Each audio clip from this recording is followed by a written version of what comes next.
तो आपको क्या लगता है कि ये जो लड़ाई थी ये स्क्रिप्टेड थी या ये रियल लाइफ?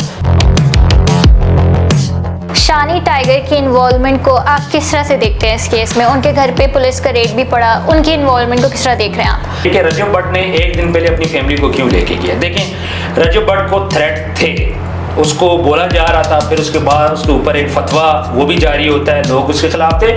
शहजाद भट्टी ने पहले तो थ्रेट किया था, वो बार बार बोल रहा था मैं ये हरकत करूंगा। जिस दिन ये इंसिडेंट हुआ हमने उस इंसिडेंट की सीसीटीवी फुटेज देखी। उस सीसीटीवी फुटेज में उनका जो गार्ड है रजब का, उसके हाथ में गन थी जब वो घर से बाहर आया। लेकिन उसके बाद जहाँ जहाँ उसने अपना बयान दिया उसने यही कहा है कि जी, जब भी उसे ये पूछा गया है कि क्या आपके पास गन थी, इवन उसकी फैमिली ने भी यही कहा है कि जी इनकी गन के लिए हमने अप्लाई किया हुआ है, इनके पास गन नहीं थी। इस चीज़ को किस तरह से देखते हैं? रजब भट्ट ने अपने टिकटॉक लाइव में भी बहुत बार ये बात बोली है। इसके अलावा उसने अपने व्लॉग्स में भी ये बात बोली कि जी पाकिस्तान की जो गवर्नमेंट है वो इसको सिक्योरिटी दे। इस बात पे हमारी गवर्नमेंट की तरफ से कोई इनिशिएटिव है, और अगर नहीं है तो क्यों नहीं? आप कैसे देखते हैं इस बात को? अच्छा, कहा यह जा रहा है कि जो वीडियोस हैं वो रेहान मलिक ने सेंड किए शहजाद भट्टी को, इसमें कितने सच्चाई है? अस्सलाम वालेकुम एवरीवन, दिस इज़ रिदा और आज हमारे साथ एक बार फिर स्टूडियो में मौजूद हैं उस्मान ज़ेब। अस्सलाम वालेकुम। वालेकुम अस्सलाम। शहजाद और रजब की लड़ाई का असल रीज़न क्या है? असल में ये लड़ाई स्टार्ट होती है टिकटॉक से। रजब भट्ट अनफॉलो करता है शहजाद भट्टी को, हालांकि वो बोल भी देता है कि मैंने गलती से की है। फिर वहाँ से थोड़ा सा रिलीजन का इशू भी चलता है। रजब भट्ट की कुछ पुरानी वीडियो निकलती है, उसमें कुछ बातें होती हैं जिसकी बेस पे फतवे भी निकलते हैं। तो शहजाद भट्टी उन बातों को लेकर थोड़ा सा नाराज़ होता है। तो फिर वहाँ से लड़ाई स्टार्ट होती है और बात इतनी आगे बढ़ जाती है कि एंड तक रजब के घर पर फायरिंग की जाती है। तो आपको क्या लगता है कि ये जो लड़ाई थी ये स्क्रिप्टेड थी या ये रियल लाइफ? देखें, सब ये बात बोल रहे हैं कि ये लड़ाई स्क्रिप्टेड थी। क्या स्क्रिप्ट के अंदर अपने घर के ऊपर कोई बंदा गोलियां मरवाता है? 5 से 6 गोलियां रजब भट्ट के घर के ऊपर फायर हुई हैं। शूटर इसमें इन्वॉल्व थे, पुलिस रेड कर रही है, सीसीडी इसमें इन्वॉल्व है। ये इतना मजाक नहीं है। अगर ये फेक लड़ाई होती तो अभी तक रजब भट्ट भी अंदर होते, शहजाद भट्टी भी अंदर होते। अपने घर के ऊपर गोलियां कोई भी नहीं मरवाता। शानी टाइगर की इन्वॉल्वमेंट को आप किस तरह से देखते हैं इस केस में? उनके घर पे पुलिस का रेड भी पड़ा, उनकी इन्वॉल्वमेंट को किस तरह देख रहे हैं आप? अच्छा, एक बात मैं क्लियर कर दूं, शानी टाइगर 333 ग्रुप से, फर्क होकर भी 333 ग्रुप के। अब ये 333 ग्रुप फर्क होकर साफ है, उनके अंडर बहुत सारे लोग काम करते थे पहले भी अभी भी, जिनमें शहजाद भट्टी भी आते हैं। ठीक है, तो 333 ग्रुप के लोग थे, जाहिर बात है इनकी दुश्मनियां भी थी, पहले मामलात भी करते रहे। अब क्या होता है कि शहजाद भट्टी के दोस्त हैं 333 वाले भी। ये सारा एक ग्रुप है जिसमें आपका अगर 100 लोग हैं, मैं मिसाल दे रहा हूँ, तो 100 की आपस में गपशप है।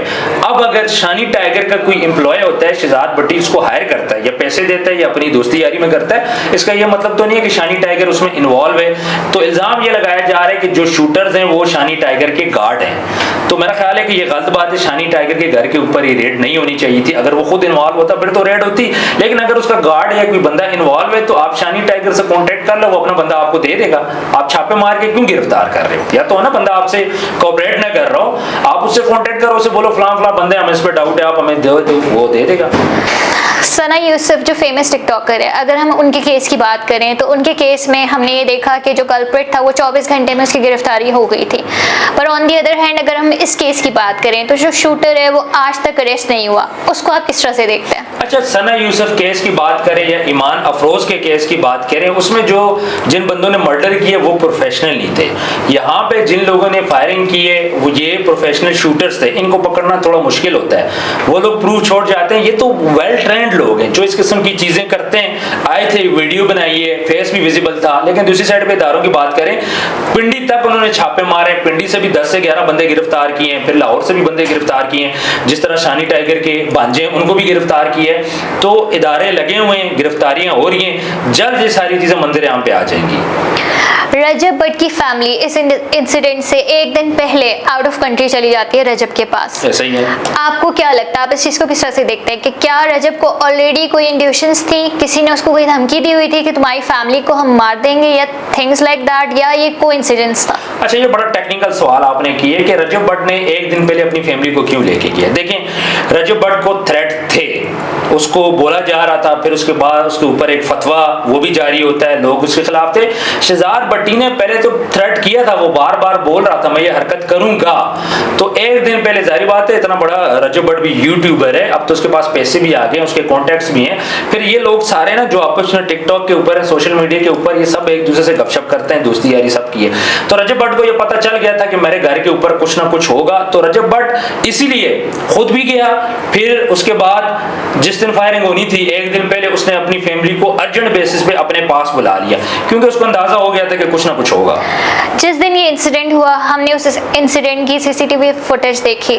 उस सीसीटीवी फुटेज में उनका जो गार्ड है रजब का, उसके हाथ में गन थी जब वो घर से बाहर आया। लेकिन उसके बाद जहाँ जहाँ उसने अपना बयान दिया, उसने यही कहा है कि जी, जब भी उसे ये पूछा गया है कि क्या आपके पास गन थी, इवन उसकी फैमिली ने भी यही कहा है कि जी इनकी गन के लिए हमने अप्लाई किया हुआ है, इनके पास गन नहीं थी।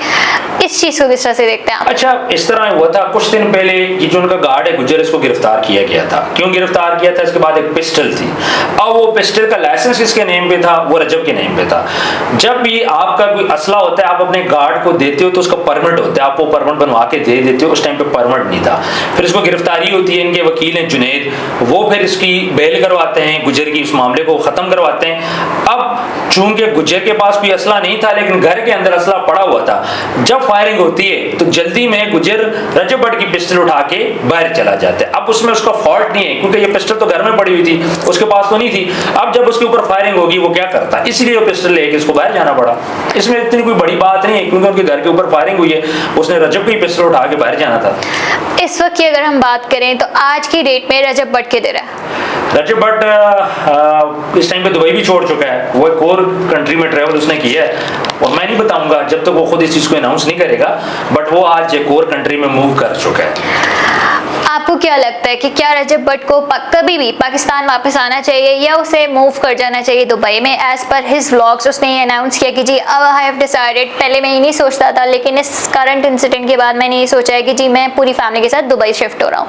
तो आपको क्या लगता है कि वो पाकिस्तान वापस आएगा, और अगर वो आएगा तो उसको किस तैयारी से आना चाहिए? अच्छा, ये तो अगर पाकिस्तान, मुझे नहीं पता कि उसने ये बात बोली मैं शिफ्ट होऊंगा, अगर वो पाकिस्तान से शिफ्ट होता है बाहर तो बड़ी अच्छी बात है, उसको यहाँ से शिफ्ट होना चाहिए। उसकी रीज़न ये कि सबको ये बात पता चल गई कि रजब भट्ट के ऊपर केस कराओ, फेम ले लो, रजब भट्ट से लड़ाई करो, फेम ले लो। अगर रजब भट्ट पाकिस्तान वापस आता है तो उसके बाद मजीद कुछ लोग उठेंगे जो अभी किसी को नजर नहीं आ रहे। ये वो लोग हैं जिनका कितने फॉलोअर होंगे, 1000 फॉलोअर होगा टिकटॉक के ऊपर, यूट्यूब के ऊपर 500-600 होंगे, कुछ बीच में इसके ऊपर केसेस करेंगे। तो वो लोग भी अब ये सोच रहे हैं कि किसी तरह हम रजब भट्ट के ऊपर केस करें ताकि हमें भी फेम मिल जाए। तो रजब भट्ट को पाकिस्तान नहीं आना चाहिए, उनको बाहर ही शिफ्ट होना चाहिए। हाँ, रजब भट्ट अगर पाकिस्तान आता है तो फिर जो जो इसके ऊपर इल्जामात है वो उनको फेस करेगा, अपने लिए एक सेफ रास्ता बनाएगा। जिस तरह पहले भी उसने अपने लिए एक सेफ रास्ता बनाया था और पाकिस्तान आया था, उसी वे में पाकिस्तान आएगा। अदरवाइज वो पाकिस्तान नहीं आ सकता, उसके ऊपर केसेस भी हैं। रजब भट्ट की फैमिली का क्या स्टांस है इस बारे में जो इंसिडेंट हुआ? देखें, उसकी फैमिली तो परेशान है, उसकी वालदा भी परेशान है। उसकी वालदा के प्रेशर पे ही रजब भट्ट ने मुल्क छोड़ा था। फिर उसके बाद जब रजब भट्ट को फील हुआ कि मेरे वालदेन को भी रिस्क हो सकता है, तो उन्होंने क्या किया, उनको वहाँ पे वापस बुला लिया। तो उनकी फैमिली, उनकी वालदा परेशान है, उनका एक ही बेटा है, और उन्होंने ही रजब भट्ट की मिन्नतें भी की, गुस्सा भी किया, घर में लड़ाई झगड़ा भी हुआ कि तुम मुल्क से बाहर चले जाओ। फिर व्लॉग डालने से भी उसको मना किया, फिर उसने एक आध दिन व्लॉग नहीं भी डाला। फैमिली है वो तो परेशान है। रजब भट्ट ने अपने टिकटॉक लाइव में भी बहुत बार ये बात बोली है, इसके अलावा उसने अपने व्लॉग्स में भी ये बात बोली कि जी पाकिस्तान की जो गवर्नमेंट है वो इसको सिक्योरिटी दे। इस बात पे हमारी गवर्नमेंट की तरफ से कोई इनिशिएटिव है, और अगर नहीं है तो क्यों नहीं? आप कैसे देखते हैं इस बात को? देखिए, मसला ये है ना, पाकिस्तान के अंदर जिसके लिंक्स होंगे ना वो तो प्रोटोकॉल ले सकता है। अब रजब भट्ट का ये बात है कि रजब भट्ट अपने काम पे फोकस कर रहा है, सारी चीजें कर रहा है। रजब भट्ट खुद चाहे तो अपनी सिक्योरिटी खुद भी रख सकता है, लेकिन गवर्नमेंट उसको इसलिए सपोर्ट नहीं कर रही कि बहुत से ऐसे लोग हैं, खासतौर पर पॉलिटिशियन, जो इस टाइम पे घबरा रहे हैं कि अगर रजब भट्ट ऊपर आ गया तो हमारा क्या होगा। फिर उसके बाद नून लीग वाले इसको अपनी तरफ घसीट रहे हैं, पीटीआई वाले खुद घसीट रहे हैं, पीपल्स पार्टी वाले अपनी तरफ घसीट रहे हैं। हर पार्टी ये चाह रही है कि ये हमारे पास आ जाए। हालांकि रजब भट्ट ने स्टार्ट में बताया था अपने जब व्लॉग अपना, जब इन्होंने यूट्यूब कैरियर स्टार्ट किया था, कि वो कौन सी पार्टी को पसंद करते हैं। मैं अभी नाम नहीं लूंगा, उसके लिए मसले बन जाएंगे, लेकिन उसने क्लियर ये बात बोली थी। और अब अच्छा, रजब भट्ट को यह ऑफर तक की गई है कि आप फलां वीडियो बनाओ, फलां पॉलिटिशियन के वीडियो बना दो या फलां पार्टी के लिए वीडियो बना दो, हम आपके केसेस खत्म कर देते हैं। लेकिन उसने कहा नहीं, मैं किसी पॉलिटिशियन के लिए वीडियो नहीं बनाऊंगा, किसी बंदे के लिए वीडियो नहीं बनाऊंगा, और वो इस बात पर डटा रहा है, जिसकी वजह से रजब भट्ट के लिए परेशानियां बढ़ी हैं। इस इंसिडेंट से पहले आयशा और सलमान वाले केस में रजब की भी इन्वॉल्वमेंट थी समहाउ आयशा की तरफ से, as per Ayesha Singh. But इस इंसिडेंट के बाद आयशा वाले केस को सब इनिशियली भूल गए। आपको क्या लगता है कि ये क्या जानबूझ के जो भट्टी है और रजब है, इन्होंने ये प्री प्लान था ये अटैक कि ताकि इस चीज को भूल जाए? नहीं, मैंने आपको बोला ना, घर पे फारिग कोई भी नहीं कराता। आयशा की मैं बात करूं, उस केस में से रजब भट्ट निकल चुका है। रजब भट्ट, जवाद, मांडोगर, जिन केस में नाम थे वो सारे वहां से निकल चुके हैं, वो मामला अब खत्म हो चुका है। सिर्फ सलमान उसमें इन्वॉल्व है और वो भी 11 तारीख को उसकी पेशी होनी है। आयशा वाला केस सेपरेट था, वो हाइप खत्म कर चुका है। अब आयशा क्या कर रही है कि वो खुद सलमान का थंबनेल लगा रही है या फिर बोल रही है जी मेरी शादी सलमान के साथ होगी है, मैं जल्द न्यूज सुनाऊंगी।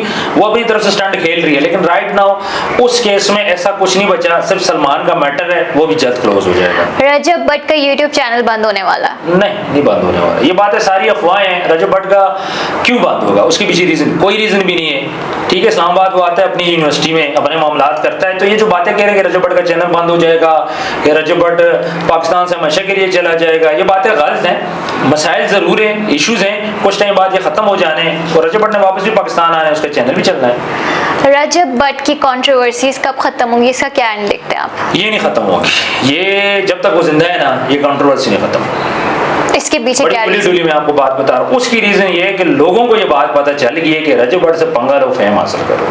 देखें, अभी रेहान मलिक एक टिकटॉकर है, मेरा ख्याल है उनके 10 मिलियन से ज़्यादा उनके फॉलोअर्स हैं, वो भी रजब भट्ट से लड़ाई कर रहे हैं। सारे इस टाइम पे रजब भट्ट से लड़ाई कर रहे हैं, वकला उससे लड़ाई कर रहे हैं, उसके ऊपर केसेस कर रहे हैं, आम लोग कर रहे हैं, एप्लीकेशन जा रही है साइबर क्राइम में। मुझे ये बात बोलें, क्या ये जो उसने नमाज वाली वीडियो थी अकेले ने बनाई थी और कितने लोगों ने बनाई थी, उन पे केस क्यों नहीं हुआ? इसी तरह रजब भट्ट की चीज़ें टारगेट की जा रही है और जब तक रजब भट्ट जिंदा है तब तक मेरा नहीं ख्याल कि रजब भट्ट को ये लोग छोड़ेंगे। रजब भट्ट को चाहिए फिलहाल पाकिस्तान 2-3 साल ना आए, थोड़े दिनों के लिए आए, चला जाए, तो अदरवाइज रजब भट्ट पे ये कैसे जब तक उसके पास फेम है ये नहीं खत्म होगा। अच्छा, कहा यह जा रहा है कि जो वीडियोस हैं वो रेहान मलिक ने सेंड किए शहजाद भट्टी को, इसमें कितनी सच्चाई है?